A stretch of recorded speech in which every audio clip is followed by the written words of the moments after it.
The trial of a man facing a raft of charges of rape, trafficking and child pornography is set to start in January. The 53-year-old is linked to a child sex ring and was arrested last year, along with an acting judge and senior advocate who since committed suicide. Phinah Kodisang is with the Seoul City Institute, CEO there, and joins us tonight to talk about this upcoming trial. A very good evening to you, ma'am. Grateful for your time today. So I was just looking at the long list of charges. You look at the child porn allegations, you look at the sexual violence itself, but I think it's worth reflecting on the aspect of grooming and how children in particular are violated in that sort of way and are abused, in fact, through grooming and then ultimately the physical abuse.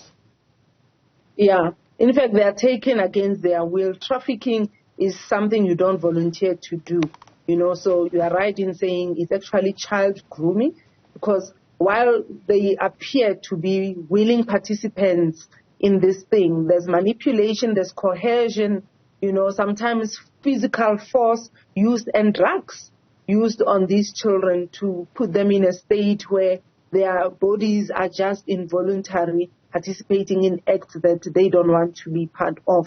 So, and it's disappointing when Atembekile that there's delays, in dealing with this matter. And that's what we see when we deal with high-profile people.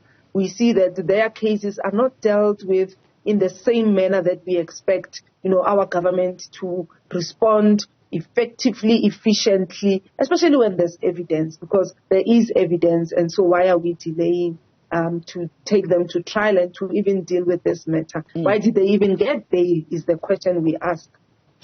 One of the other delays in the matter was caused, of course, by the suicide of this unnamed 53-year-old co-accused, who in fact was an acting judge and senior advocate who then ended his own life. When you look at the alleged involvement of someone who holds a role in the judiciary in the sexual violation of children, it makes you wonder, does it not, about which structures are safe for children in this country, and if even people in the courts are involved, where do we turn to?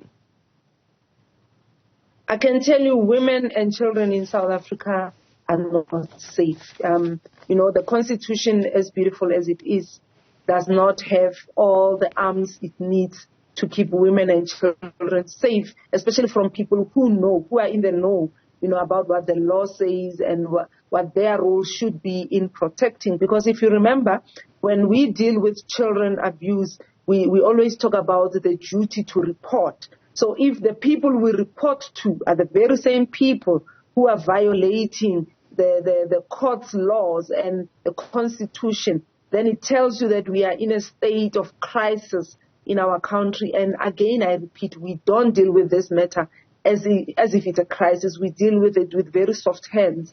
And for me, that's disappointing. And, even ending their life, it's cowards who do that. They don't want to face up to what they did. So he took the quickest way out instead of facing the wrath of the law.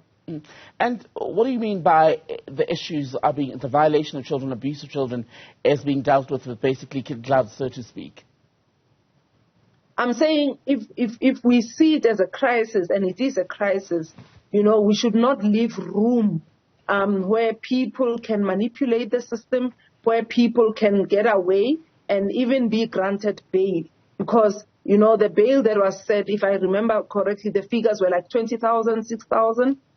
That's soft gloves for me when you deal with such a high list of violations that we were counting, the trafficking, pornography, sexual violence, so many things. Each one of them should have been considered, for its merits, and even the bail should have been denied so that we deal with this issue, expediently. So I feel that, sometimes the law takes its time, it drags its feet, and in so doing really gives perpetrators more ammunition and more power. And what this case has also brought to the fore is sexual violence against boys. We speak in the main, rightfully so, because the stats show that it's mainly girls and women who are beaten, sexually violated. But in this case, these were young boys who were recruited, trafficked, groomed, and sold for sexual services. Yeah, and children, you see, again, binaries give us problems, especially when we come to children, because children have a right to be protected, whether boy children or girl children, and the issue should be treated the same, whether it's a boy child or it's a girl child, because we have, the Child Act in South Africa. It talks about the duty bearers must protect, they must promote, and they must ensure that children enjoy their rights. So we need to really look after our boys, we need to look after our girls, we need to deal with perpetrators harshly with no mercy. Because if they destroy the future of these children, what future do we have in this country if children themselves are not being protected? They are just treated, as things that can be used for the pleasure of adults who I believe are very sick in their heads to be doing these kind of things to children. And typically, Phinah, what does a delay in such a trial do to the well-being of children who've already been through physical violence, emotional and mental abuse? So the fact that this is unresolved and some of them may even perhaps be called to testify in this matter, yet they don't know when that will actually be. How much does that weigh on them? Firstly, you lose the confidence in the very same system that's supposed to give you confidence that your rights are protected and that you coming out was the right thing to do.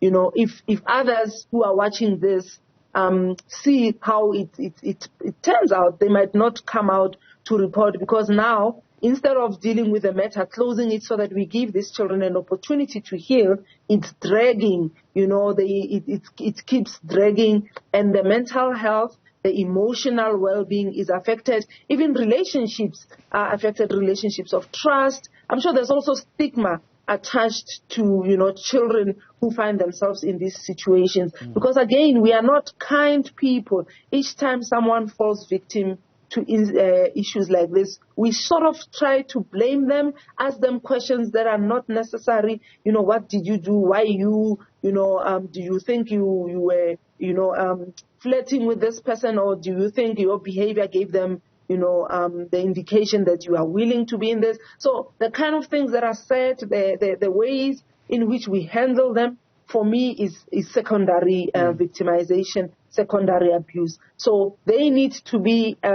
protected, but also given the necessary mental health support that they need to come out of this, because it's not an easy thing. It's going to take time to heal. We are creating another layer of damaged people. So they need, to be helped in a way that helps them close this wound. As much as it will take time, it's an investment we must make to make sure that in their adulthood, these childhood traumas don't come back to haunt them. You and I are speaking during the Christmas holidays. It's a time when many people will be out socializing, friends, family, some with strangers, and a lot of violence happens at this time, despite all the festivities, and people often feel guilty because they may have been violated while out socializing and the rest of it. How concerned are you, how concerned should we be about the safety of women and children during the December period? We should be concerned every day, 365 days. We should be concerned about the well-being and the safety of women. But as you say, around this time, there's a lot of alcohol, there's a lot of partying. Even now in the streets, children are just roaming the street because, we want to live in that world where we can be free to move about without a care and a worry. But we must be worried. Parents need to know where their children are. If possible, make sure they are there in the safety of the home. And again, even in the home, make sure that, children are safe, because we know that violence also happens in the homes. And there are support systems that are there. The GBV Command Center works 24/7, even during this period. So I would encourage for people to use the GBV Command Center, because if they don't report, we give perpetrators the power to continue doing violence, harming women, harming children. So the best way to stop them is to report them. But once reported, the police now needs to come to the party, and the justice system must also meet us halfway by doing the right things. Phinah, Kodisang, good to speak to you, Soul City Institute CEO. Thank you for your time tonight.